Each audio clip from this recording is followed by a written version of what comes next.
퇴직 후 가장 많이 듣는 후회 중 하나가 있습니다.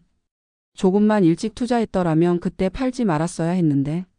많은 은퇴자들이 타이밍을 잡지 못해서 돈을 잃었다고 말하지만 실제로 그들의 자산을 키운 건 타이밍이 아니라 훨씬 단순한 습관이었습니다. 꾸준함. 그리고 반복. 바로 그것이었습니다.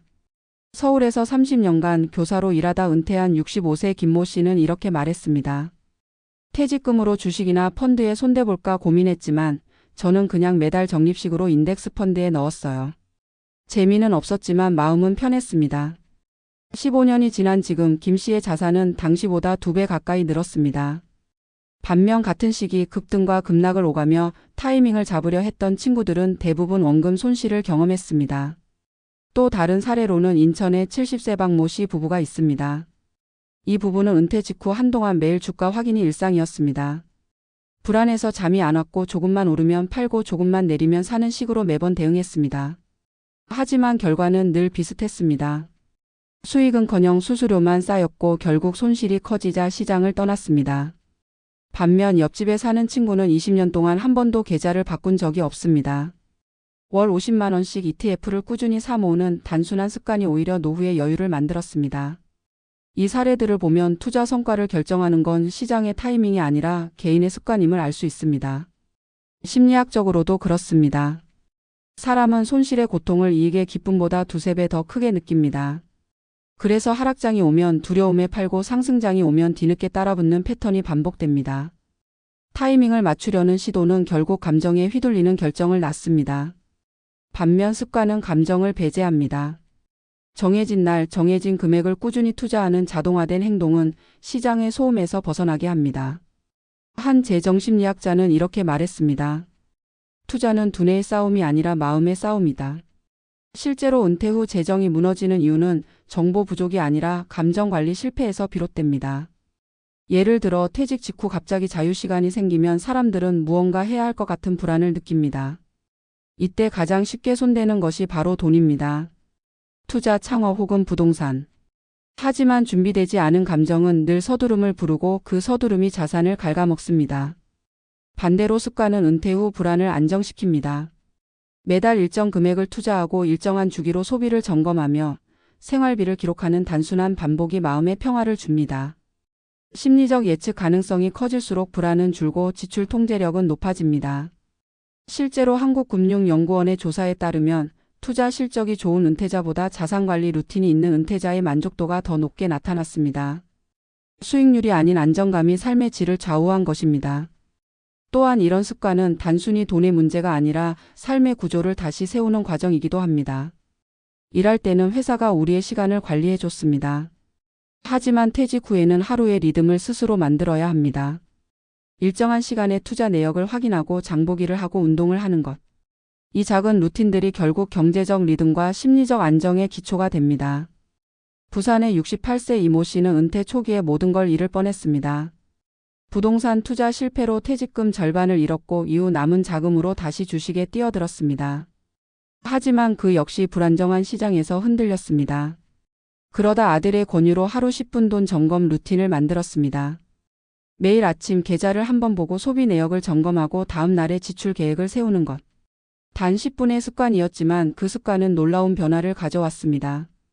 그는 이제 매달 100만 원씩 적립식으로 투자하고 소비는 절반 이하로 줄었습니다. 무엇보다 마음이 안정됐다고 말합니다. 돈의 흐름을 통제한다는 감각이 자신감을 되찾게 한 것입니다. 결국 은퇴 후 자산을 키운 사람과 잃은 사람의 차이는 기술이 아니라 태도였습니다.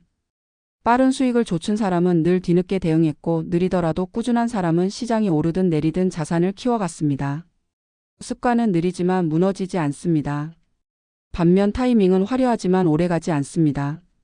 마지막으로 기억해야 할 것은 습관은 의지가 아니라 환경이 만든다는 점입니다.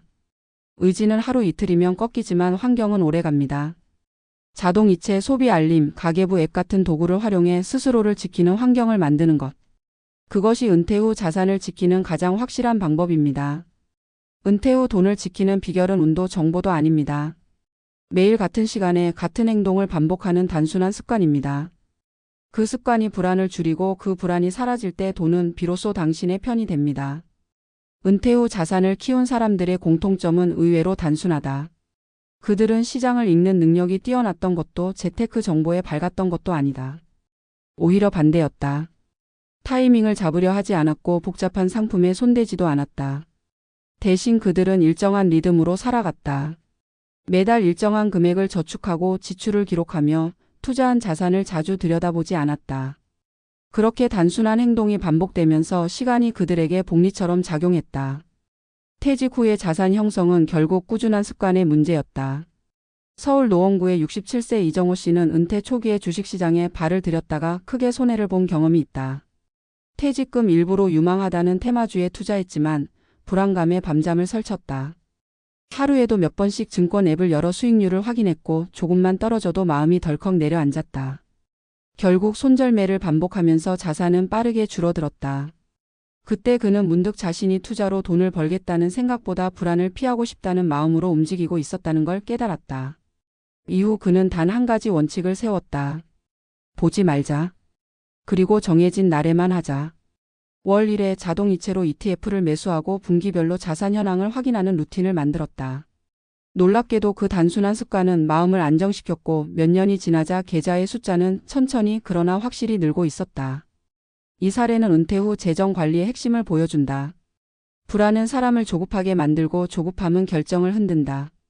퇴직 후 사람들은 안정적인 수입이 끊기면서 통제력을 잃었다는 감각을 느낀다. 그래서 시장의 움직임이나 뉴스에 과도하게 반응한다.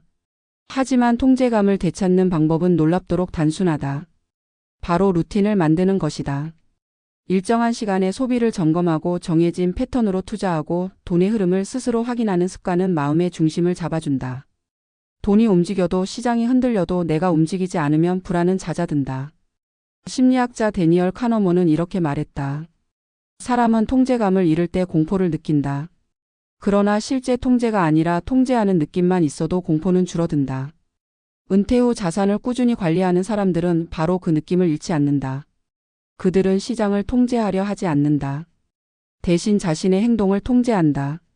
매달 자동이체로 투자하고 불필요한 소비를 차단하며 불확실성을 줄이기 위해 단순한 선택만 반복한다. 그 단순함이 바로 장기적 생존 전략이 된다. 반대로 은퇴 후 실패하는 경우는 대부분 복잡함에서 비롯된다. 퇴직 직후 갑자기 투자 서적을 뒤적이고 유튜브에서 고수들의 종목을 따라하며 부동산, 주식, 금, 비트코인까지 한꺼번에 손대는 시기다. 정보는 넘치지만 방향은 없다. 불안이 행동을 이끌고 행동이 불안을 증폭시킨다. 경기도의 한 은퇴자는 이렇게 말했다. 매일이 결심의 연속이었어요. 팔아야 하나 사야 하나 옮겨야 하나. 결국 아무것도 못하면서 지쳤습니다. 그는 몇 년 뒤에야 깨달았다. 돈을 지키는 건 결심이 아니라 루틴이라는 것을. 은퇴 자산을 꾸준히 키운 사람들의 공통된 특징 중 하나는 자동화였다. 이들은 돈을 관리할 때 스스로의 감정을 개입시키지 않았다. 월급이 들어오면 일정 금액이 자동으로 투자 계좌로 넘어가고 생활비 역시 자동이체로 분류된다. 이렇게 하면 이번 달은 좀 더 써볼까 하는 유혹이 개입할 틈이 없다. 행동경제학에서는 이를 의사결정 최소화 전략이라고 부른다. 사람이 실수하는 이유의 대부분은 순간적인 감정의 개입 때문이므로 아예 결정을 내릴 기회를 줄이는 것이 현명하다는 뜻이다. 은퇴 후에도 이 원칙은 유효하다. 자동화된 습관은 감정의 변화를 막아주고 감정의 안정은 장기적 자산 성장으로 이어진다. 이러한 습관은 심리적 안정뿐 아니라 사회적 관계에도 영향을 미친다. 재정의 불안은 관계의 긴장으로 이어지기 때문이다. 실제로 은퇴 후 부부 갈등의 주요 원인 중 하나는 돈의 불확실성이다. 그러나 재정 루틴이 있는 가정은 비교적 갈등이 적다. 한 달 예산이 명확하고 서로의 소비 패턴을 공유하니 오해가 줄어든다. 심리적 안정이 대화의 여유를 만들고 여유가 관계의 품질을 바꾼다. 결국 단순한 경제 습관이 은퇴 후 삶 전체를 안정시키는 토대가 되는 셈이다. 흥미로운 점은 이 단순한 습관이 처음에는 경제적 목적에서 시작되지만 점차 삶의 리듬으로 변한다는 것이다. 매달 자산 점검을 하는 날은 곧 스스로의 생활을 돌아보는 시간이 되고 소비 내역을 기록하는 행위는 자신이 진짜로 중요하게 여기는 가치와 마주하게 한다. 한 은퇴자는 이렇게 말했다. 돈을 기록하다 보니 내 인생의 우선순위가 보이더라고요. 비싼 옷보다 손주와의 여행이 더 가치 있다는 걸 깨달았습니다. 단순한 습관은 돈을 넘어 삶의 철학을 바꾼다. 퇴직 전에는 돈이 수단이었다. 그러나 퇴직 후에는 돈이 시간이 된다. 시간을 어떻게 쓰느냐가 삶의 질을 결정한다면 돈을 어떻게 관리하느냐는 그 시간을 얼마나 자유롭게 만들 수 있는지를 결정한다. 꾸준한 습관은 바로 그 자유를 확보하는 가장 현실적인 방법이다. 돈을 지키는 습관은 단순히 자산을 늘리는 기술이 아니라 삶의 통제권을 회복하는 행동이다. 시장의 소음, 불확실한 뉴스, 급등과 급락의 파도 속에서도 자신이 흔들리지 않게 만드는 것. 그것이 진짜 투자자의 태도다.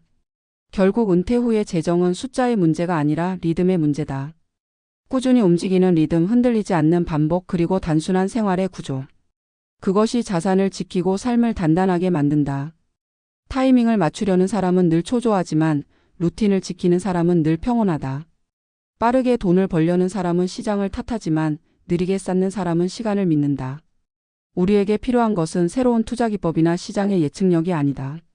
내 생활 속에서 반복 가능한 단순함을 찾는 일이다. 매달 정해진 날에 소비를 정리하고 일정 금액을 꾸준히 투자하며 감정이 아닌 원칙으로 움직이는 루틴. 그것이 은퇴 후 자산을 키우는 가장 현실적이고 가장 인간적인 방법이다. 교훈은 명확하다. 돈은 타이밍보다 습관을 따른다.